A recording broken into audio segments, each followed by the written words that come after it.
বছরের সব জীর্ণতাকে ঘুচিয়ে দিতে আসছে নতুন বছর।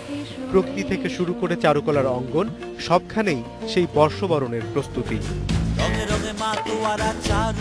নতুন বছরকে রাঙিয়ে তুলতে মনের আনন্দে রং ছড়িয়ে দিচ্ছেন চারুকলার শিক্ষার্থীরা।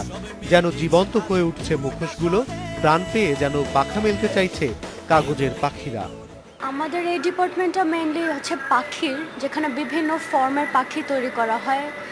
বাহারি বিজ্ঞাপনের মোড়কে বিকিয়ে দিয়ে নয়, দিনরাত খেটে তৈরি এই শিল্পকর্ম বিক্রির টাকা দিয়েই হবে চারুকলার শোভাযাত্রার আয়োজন। এগুলো সেল করে তারপর যে টাকাটা উঠবে তো সেটা দিয়ে শোভাযাত্রার যে ব্যানার বা ফেস্টুনগুলো সেগুলো করবে। শোভাযাত্রার জন্য তৈরি হচ্ছে লোকায়ত সংস্কৃতির বিভিন্ন প্রতিকৃতি। চারুকলার ১৬তম ব্যাচ এবার মূল দায়িত্বে থাকলেও সঙ্গে আছেন অন্য ব্যাচের শিক্ষার্থীরা। আমরা চাই একটু প্রফুল্ল হোক, মানুষজন দেখে আনন্দ পাক এবং বাচ্চারা যাতে আনন্দ পায় সেই বিষয়টাকে আমরা বেশি গুরুত্ব দিচ্ছি। মঙ্গল শোভাযাত্রার এবারের স্লোগান, অনেক আলো জ্বালতে হবে মনের অন্ধকারে। প্রতিটা মানুষের যে আলো, সেই আলোগুলো নিয়েই কিন্তু একটা সুন্দর সমাজ তৈরি হবে। তো সেই জায়গাটাকে আমরা কনসেপ্ট হিসেবে ধরেছি।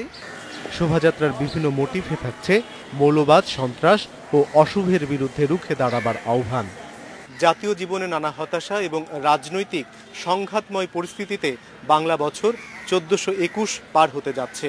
এই প্রেক্ষিতে নতুন বছরে এই অন্ধকারের মধ্য দিয়ে আলো জ্বালবার প্রত্যাশা নিয়ে বর্ষবরণের প্রস্তুতি নিচ্ছে নাগরিক বাঙালি। তারা চায় আগামী বছরটি যেন শুভ এবং কল্যাণময় হয়।